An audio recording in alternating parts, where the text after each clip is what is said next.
Hello everyone, and welcome to the lecture, How to Approach This Course. This lecture will go over the basics of how to get the most out of this course.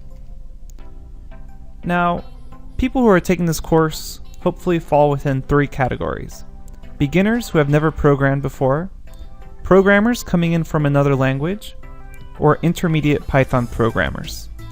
Now I'm going to discuss how you should approach this course depending on what category you're in. First, beginners who have never programmed. Complete beginners should read the notebooks before watching the screencasts. Then, watch the screencasts and follow along. Then, you should take the quiz or test or corresponding homework assignments to check for your understanding. Afterwards, make sure to review the written notebook to make sure you fully understood the lecture's material.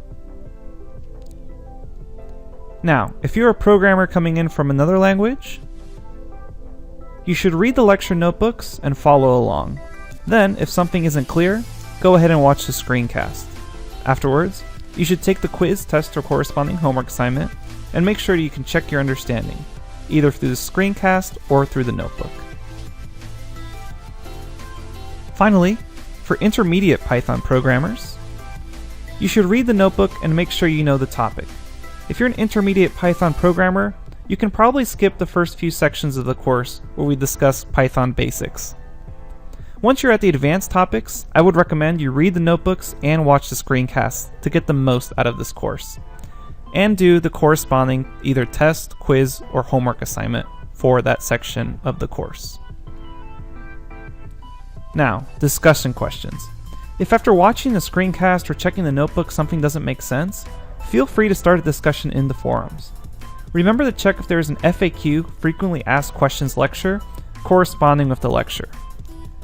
As this course gets populated with more students, more FAQ lectures will begin to pop up throughout the course. Also, remember to use the search feature in the discussion section for faster results. Alright, that's it for this section of the course. Up next, we'll learn how to install Python on our computers and go over the basic course environment. Thank you, and I will see you at the next lecture.